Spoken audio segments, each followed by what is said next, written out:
Hello students. आज हम एक बहुत मोस्ट इम्पॉर्टेंट टॉपिक पर बात करने जा रहे हैं।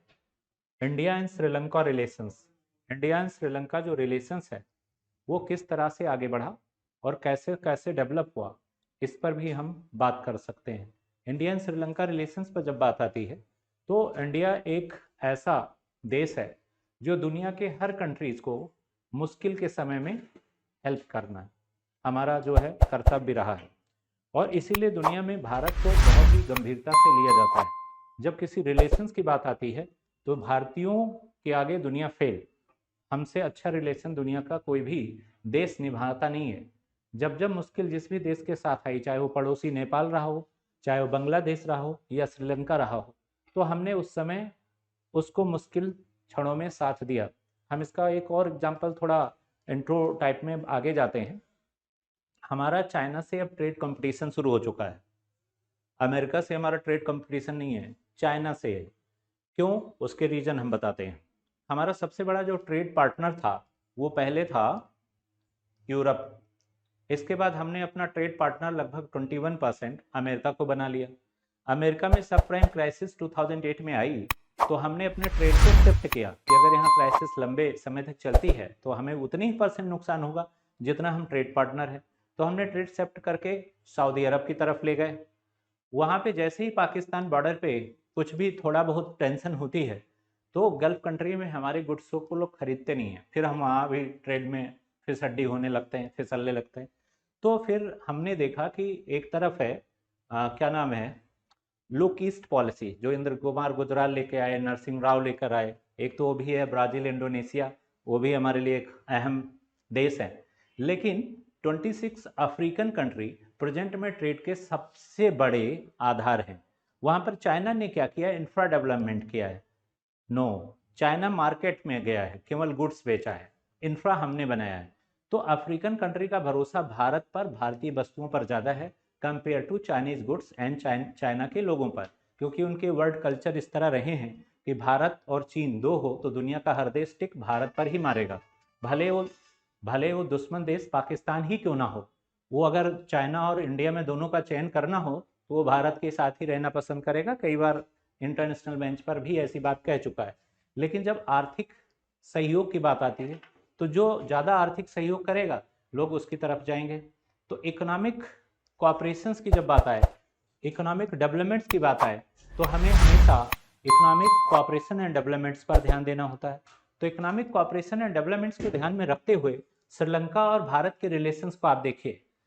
चाइना ने बहुत से देशों को लोन दे रखा है, तो जितने देशों को लोन दे रखा है उनको हमेशा अपनी दादागिरी दिखाता रहता है कि या तो मेरा लोन अमाउंट वापस कर दो या जो मैं कहूँ वो मान लो। तो हमारे पड़ोसी देश अगर चाइना के इस उससे कर्ज की पॉलिसी से परेशान हो जाएंगे, जैसे बांग्लादेश है, पाकिस्तान है, नेपाल है, श्रीलंका है, अगर इन्हें मदद नहीं करेंगे तो बट नेचुरल है ये चाइना के चंगुल में फंसते चले जाएंगे। और चाइना की पॉलिसी ही है पहले पैसा दो, कर्ज से बाहर ना आ पाए तो उनकी सारी चीज़ें लीज पर लेते जाओ। जैसे श्रीलंका में भी 99 ईयर्स उनका पोर्ट्स लीज पर लिया। तो ऐसी स्थिति में बांग्लादेश में भी चाइना ने निवेश किया, उधर नेपाल में निवेश किया। अब एक आम आदमी के पास भी जब पैसा आता है तो लोग उसकी तरफ अट्रैक्ट होते हैं, और नहीं होता है तो दूर भागते हैं। तो चाइना की ग्रोथ एंड डेवलप देखकर हमारे जो पड़ोसी देश हैं वो काफ़ी प्रभावित हुए। उन्होंने सोचा कि चाइना से अगर हम रिलेशंस बनाते हैं तो बट नेचुरल है कि हमारा डेवलपमेंट तेज होगा। लेकिन ऐसा होगा नहीं। चाइना इस मामले में बहुत ही ग्रेट कंट्री है और हमेशा उसने अपने फायदे ही उठाए हैं, छोटे देशों को कोई फ़ायदा नहीं लेने दिया। तो श्रीलंका भी उनमें से एक है। अभी श्रीलंका में कुछ समय पहले आपने देखा कि राष्ट्रपति भवन में पब्लिक घुस गए और वहाँ की इकोनॉमिक क्राइसिस इतनी ज़बरदस्त थी, उसमें इंडिया ही वो पहला देश था जो पूरे दुनिया में चाइना के साथ खड़ा हुआ, चाइना की इकोनॉमिक क्राइसिस को संभालने में मदद की, और कभी ये दबाव नहीं डाला कि आपने हमसे जो पैसा लिया है वो इन टाइम वापस कर दीजिए। ये कह दिया कि जब आपके पास इजी गो में मनी आ जाए तो आप हमें रिटर्न करिएगा। तो इस तरह से रिलेशन निभाने वाले बहुत ही कम लोग होते हैं, कह तो देते हैं बट प्रैक्टिकली इम्प्लीमेंट नहीं करते। तो श्रीलंका और भारत के आपस में रिलेशन बहुत ही स्ट्रांग होते जा रहे हैं। क्यों? क्योंकि हम कल्चर वाइज श्रीलंका, तमिलनाडु, उधर साउथ इंडिया, ये सब कल्चर वाइज एक जैसे ही हैं। राजीव गांधी एक बार श्रीलंका से इतने प्रभावित हुए थे कि उन्होंने शांति सेना भी श्रीलंका में भेज दी थी। और इधर जितनी भी हमारे श्रीलंका में सरकारें बनी हैं, उन सब ने भारत से रिलेशन बेटर बनाने की कोशिश की है। श्रीलंका इतना बड़ा देश नहीं, इतनी बड़ी इकोनॉमी नहीं, भारत एक बड़ा देश है और बड़ी इकोनॉमी है, तो चाइना से ट्रेड के मामले में कोई कंपटीशन कर सकता है तो देश भारत ही है। अमेरिका ने तो यहाँ तक कह दिया कि डिफेंस में भी कोई देश चीन को अगर टक्कर देगा, छोटे छोटे देशों को बचाएगा इंटरनेशनल लेवल पर, तो वो देश भारत ही होगा। तो अब अमेरिका और रूस का दिन जाने वाला है, उनका टाइम बीत गया, एंडिंग पे है वो। अब हमारे उभरते हुए दो वर्ल्ड के सबसे पावरफुल कंट्री हैं, वो है भारत और चीन। तो हर जगह इन दो देशों की आपस में क्या होगा, ट्रेड कंपटीशन, डिफेंस कंपटीशन, सभी एरिया में हमें कंपटीशंस के लिए अब चीन से तैयार रहना होगा, क्योंकि पड़ोसी देश जो हैं वो हमारे सुरक्षा के लिए बहुत इंपॉर्टेंट हैं। इन पड़ोसी देशों में चाइना जितने ही अपनी पैर पसारेगा, हमारे लिए खतरे उतने ज़्यादा बढ़ जाएंगे। इसलिए हमेशा हमको अलर्ट मोड में रहना है और इन पड़ोसी देशों में चाइना की कोई भी ऐसी हरकत का जवाब देने के लिए तैयार रहना होगा कि चीन कुछ भी ऐसा ना करे जो हमारे राष्ट्रीय हितों को नुकसान पहुंचे। हमारी मार्केट में चाइनीज गुड्स छाए हुए रहते हैं, अब हमें उन चुन चुन कर सारे गुड्स को प्रोड्यूस करना चाहिए जो चीन इंटरनेशनल मार्केट में प्रोड्यूस कर रहा है और उसका फ़ायदा उठा रहा है। हमें वो चाइना द्वारा जो सप्लाई हो रही है, जिससे चाइना सबसे अधिक फ़ायदा उठा रहा है, उस पर काम करना चाहिए, उस सारे गुड्स पर काम करना चाहिए। जिसलिए इंटरनेशनल मार्केट में हमेशा हमारे पास दो ऑप्शन रहें, या तो चीन का सामान खरीदो या भारत का। तो भारतीय सामान सस्ते भी हों और क्वालिटी में चाइना से बेटर हों, तो बट नेचुरल है हमारी जो ट्रेड है वो चीन के कंपेरिजन में तेज़ी से आगे बढ़ेगी। और हम तो एक लिबरल देश हैं, दयालु कंट्री हैं, लोगों पर दया करते हैं, लोगों के साथ सहानुभूति रखते हैं, तो हमें इस तरीके के वर्क पर विशेष जोर देना होगा। इस तरीके के वर्क से ही हमारा डेवलपमेंट्स होगा, और जितना तेज़ी से हम डेवलप करेंगे उतना ही हमारे चीज़ें फेवर में होती जाएंगी। तो अब दुनिया में वो टाइम जाने वाला है, supremacy of America and Russia, अब सुप्रीमेसी ऑफ इंडिया और चाइना। तो चाइना शॉर्ट टर्म गेम में है, हम लॉन्ग टर्म गेम में हैं। तो कुछ दिन बाद इंडिया ही दुनिया का सुपर हीरो बनने वाला है, एडवांस में अमेरिकन रिपोर्ट सारी कहती हैं। और ये बात चाइना भी जानता है कि इंडिया का जो ग्रोथ है वो उधार की इकोनॉमी पे नहीं है। चाइना का जो ग्रोथ है वो बारोइंग ऑफ इकोनॉमी है, उधार का पैसा है उसके पास, कर्ज लिया हुआ पैसा है। हमारा स्टेबल ग्रोथ है, स्टेबल ग्रोथ। जैसे हम अपने एक लेक्चर में और मैंने कहा था 1% पॉपुलेशन ग्रोथ तो 4% जीडीपी ग्रोथ होना चाहिए। अगर 2% हमारी पॉपुलेशन ग्रोथ है तो 8% जीडीपी ग्रोथ होना चाहिए। तो हम कम से कम 10% से अबव ग्रोथ अगर करते चलें तो बेरोजगारी भी खत्म हो जाएगी, गरीबी भी मिट जाएगी और हर आदमी के हाथ में काम होगा। ठीक है, और काम होगा। देखिए, एबल सोसाइटी की जितनी भी है वो सब केवल गरीबी की वजह से है। करप्शन जितना भी एबल्स है, ओनली फॉर मनी। यानी 90% क्राइम के लिए एक ही चीज जिम्मेदार है, वो है पैसा। आप बेसिक रिक्वायरमेंट सबकी पूरी होने लगे तो कोई भी अपराधी बनना नहीं चाहता। कभी कभी अनजाने में अपराध होते हैं और फिर आदमी जब एक बार उस दलदल में फंस जाता है तो बचाने के लिए वो कई बार अपराध करता है। जैसे एक आदमी एक बार झूठ बोलता है तो झूठ को सच साबित करने के लिए कई बार झूठ बोलता है। तो इसीलिए गांधी जैसे व्यक्ति को भी ये कहना पड़ा था कि अपराध से घृणा करो, अपराधी से नहीं। आपके आसपास भी ऐसे लोग हो सकते हैं, मजबूरियों में लोगों से अपराध होते हैं, लेकिन इस एरिया में जब कोई आगे बढ़ जाता है तो फिर वापस आने के रास्ते बंद हो जाते हैं। इसलिए हमें भारतीय कानून जो हैं उन्हें आसान बनाना होगा।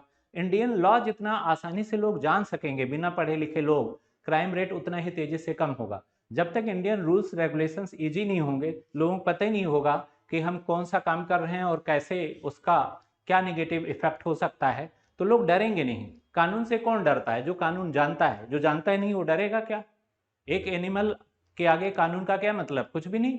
तो मुझे लगता है कि इंडियन कानून आसान बनाए जाएं, अधिकतर लोग हर अपने कार्य के बारे में जाने कि हाँ उन्हें इस कार्य के बदले ये सजा मिलेगी, और पब्लिक प्लेस पर हर जगह हर क्राइम का रिजल्ट लिखा होना चाहिए कि अगर आप ऐसा कुछ करते हो तो उसका रिजल्ट ये होगा और आपको इसकी सजा ये मिलेगी। अगर इस तरह से अवेयरनेस पूरे सोसाइटी में लाई जाए तो क्राइम रेट अपने आप घट जाएगा। पुलिस से क्राइम कम होने वाला नहीं है। लोगों की नॉलेज बढ़ा दो, क्राइम रेट घट जाएगा। वो जानते नहीं अपराध कैसे होगा। अपराधी वो एक लो लेवल वाला छोड़ दीजिए, जो एक क्रिमिनल मानसिकता, वो भी एक मजबूरी ही है, आर्थिक मजबूरी।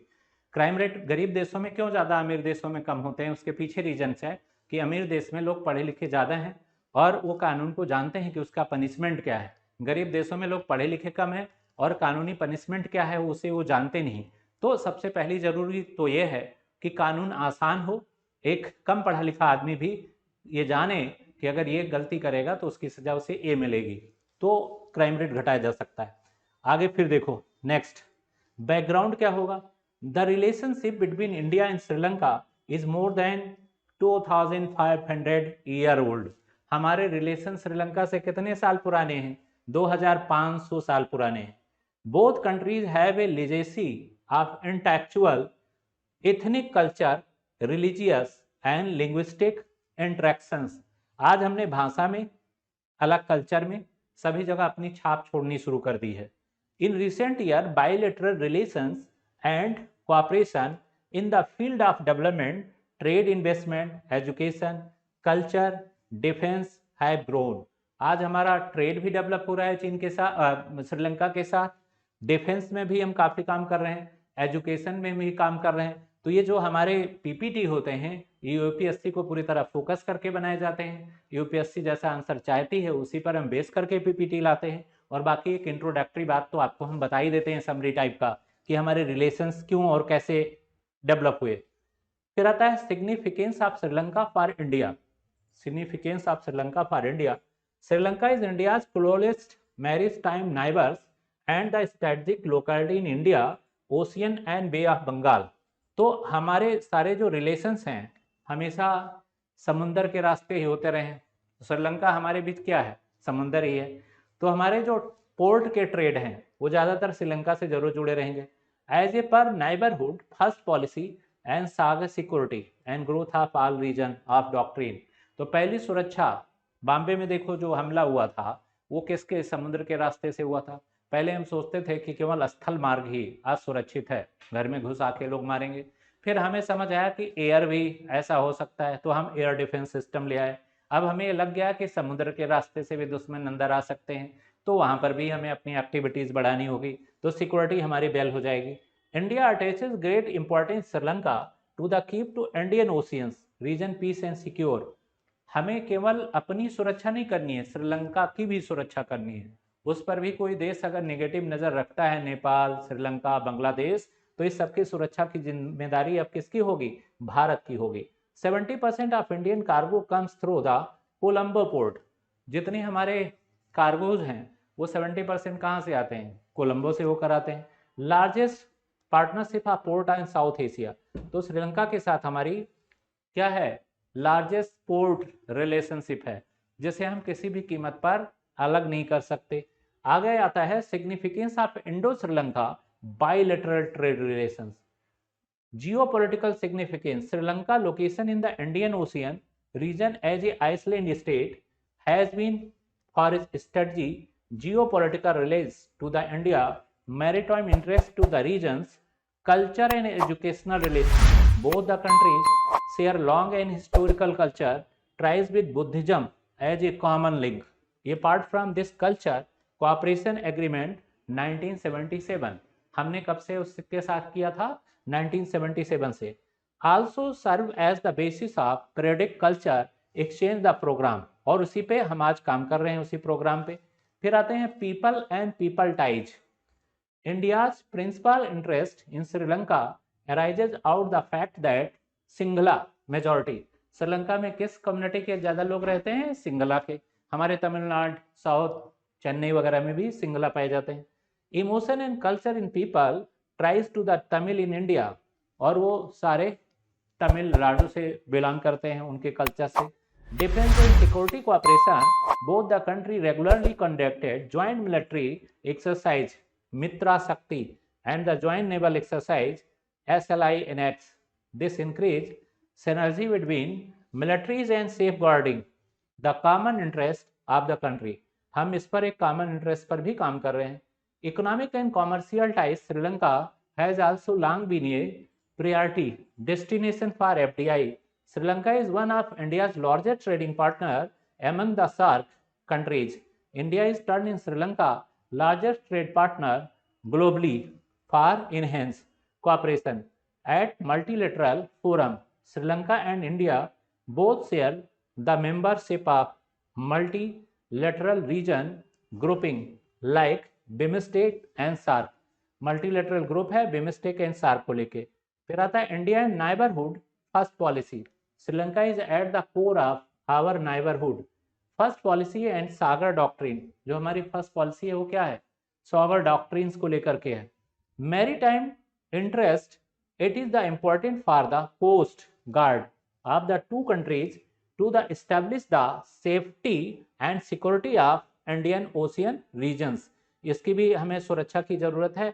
India Sri Lanka issue and conflicts, क्या क्या कॉन्फ्लिक्ट्स आते हैं? Issue with the respect to Tamilian interest, India hope that the expectation of Tamil people for equally justice, peace and respect would be realized and that devolutions of power according to the 13th amendment would be taken forward, but Colombo has given no commitment of this. अब आइए देखिए fisherman and fishing issue. अब समंदर है तो यहाँ भी एक इशू बनेगा। पाल्कवे region to became a highly contested tied to recent decades, multiple issues include ongoing disagreement over the frequent poaching and the Indian fishermen in Sri Lankan water and damaging economic and environment effect of traveling. इसके बाद आएगा continue catching and the Iceland disputes. यहाँ पे भी देखिए through the 1974 agreement in India to Sri Lanka's sovereignty over the Kachunthu Iceland, but some safeguard it is the Indian fishermen through Article 5, but the Vago of Vinam Sri Lanka government deny the fishing right. Tamil Nadu seeking the retrieval Kanchepu from Sri Lanka. इसके बाद देखिए reluctance to approval of infrastructure project, the present Sri Lanka government has ruled out the taking forward the MOU signed by H procedures allowing Indian participation in energy and infrastructure project Trimeli and Indian said to Matala Airport. Indian said to Matala Airport.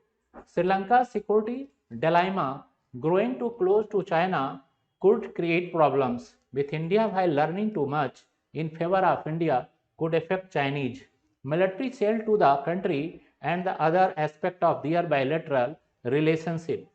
Strategic issue due to the growing Sri Lanka ties with China. अब इस पे भी आप देख लो, और हमारे सारे issue किसके साथ? श्रीलंका और चाइना दोनों के साथ जुड़े हुए हैं। श्रीलंका में कुछ भी होता है तो चाइना ही इसके लिए जिम्मेदार है, जो भी वहां पे होता है। फिर आता है conclusions. While treating the India first policy of Sri Lanka as response to India neighborhood first policy, Indian authorities must give serious thought to response on questions on the concern raised by Sri Lankan authorities. On all respect, India must engage, understand and assist Sri Lanka in non-reciprocal manner with respect to development of infrastructural project, but it has to ensure that it is not taken for granted under any circumstances. India should not be complacent with the policy announcement from Colombo and must insist that India's concern and interest should be taken due to care of. तो ये इसके conclusions हो गए। UPSC को जितने answer की requirement है वो आपके सामने है और एक बेस्ट आंसर आपको रिप्रेजेंट कर दिया गया। तो आप, मुझे लगता है कि इतनी ही रिक्वायरमेंट होती है यूपीएससी को। Okay, thank you every all. तो पहली क्लास सी सेट की लाइव क्लास होगी 11 बजे, जिनको भी आना है वो आ सकते हैं उस क्लास में। दूसरी क्लास जीएस की होगी और ये कंटिन्यू अब चलता रहेगा प्री एग्जाम तक।